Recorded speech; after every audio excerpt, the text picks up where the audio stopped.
اینو یافتم شد بابی جان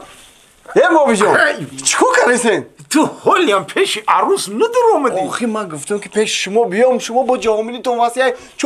زن گرفتگین گفتم یا دو بگیرم با برم بابی جان برام چی بگم یا شما یگون مهربانی گوزنین؟ همین که رفتی پیش عروس مهربانی که آخی چه خیلی بکنم آخی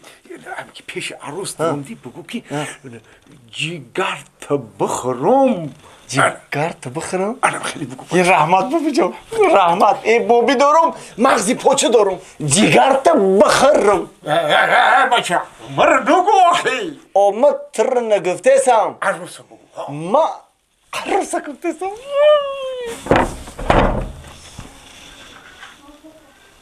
السلام علیکم دختر خاله من ایزان نمیکشم ایره همه میدونه جیگر تا بخورم ایخه نگو آخی حیف میشی نه جیگر تا بخورم آخی گفتم کو ایخه نگو حیف میشی نه این هم خیلی بود جیگر تا بخورم حیف میشه برای چی؟ آخی در جیگرم کرم دارم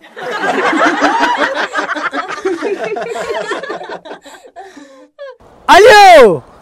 حسنک میام گفتم نبیام آخی میام چی تمام مال خوب گودکان سلام بگو خانه آتماشون سلام خوب مالش میام خیر دلشو جان چی به خیلی همین زنگ زدن میگردم دلشو جان نبرکم میگم هوار نیوکه روز هوار خنک شده سای میگم تاجیکستان برم یگون بلیت ارزون بگیرم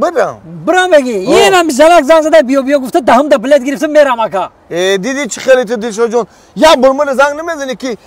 اکا میری یا نمیری تمام اکا میری اینا رفتنی آخی تمام امور رسی خد مونده اینا میگیریم اکا کسی شهنوزا بلیتوی ارزون باوری نوکا اکا چه اینی میخی بگیرم اکا بگیرس که زکاس که یا جدا یا جدا تمام اینا ما هازی میگیرم اکا دوستان عزیز فهمیدید از خونه نبر آمده بر رقم های واتساپ اویاکس شهناز زنگ زنید در 5 دقیقه بلیط های شما رو روان میکنن باوری نوک اکای کامل بعد همون دورو ریختن چی بهتر شدی آخی؟ خیلی میشه چند خبر که کسل بودی؟ روزی گپ همش همین زنگ میدونه یعنی چند خشید کسل راستی گپ اکا جان یک سالی رونه کسل در جگه خواب بودک 2 ماهش کامه بود تلخمونه کفونه گپ میزد اخم خیلی کسل وزبی نشد که تلخمون کفید یانگا 1 سال بود کسل بود در بالای سرشون بودین 1 سال در بالای سرشون نمی 15 روز شد که نو خونه آوردیم شاکا جان ای پدر مادرت رحمت باور میکنین نمیکنین 1 هفته گریپ شده بودم خر کرد برو مرا که دیگه در یانگا ما پاس نزد چی نمیکنه اکای کامل جون خیلی پناه کد با خداوند شفای کاملت بتاو ما مایده که میخزیم با نصیب باشه خبر میگیریم پگا میایین پگا ما میاییم خیلی پناه با خدا شما بشینین نخیر یاگا بشینه شما خیلی نخیزید مایلش خوب یانگا پناهتون با خدا مایل زنک همسایه برفتن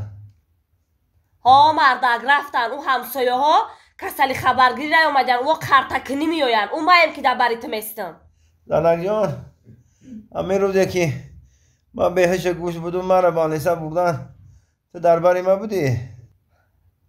الان مو وقتم دربارت ما بودم با کی بود اگنه؟ همین 2 ماهی که من در کما بودم تو در پیش ما بودی؟ الان مو 2 ماهی که در کما بودی در بالای سرت ما بودم فقط روزی که مرا ای بانیسه جواب دادن تو بودی در بالای سری ما؟ ما بودم با کی بود اگنه نه اپت بود نه خواهر بود نه اگم اهل اولادت زیغ نشه مردک تا آخری عمر تا کتیتم در برد مستم اولی بگو اگنه من خیلی دیگه عذاب میکشم زنک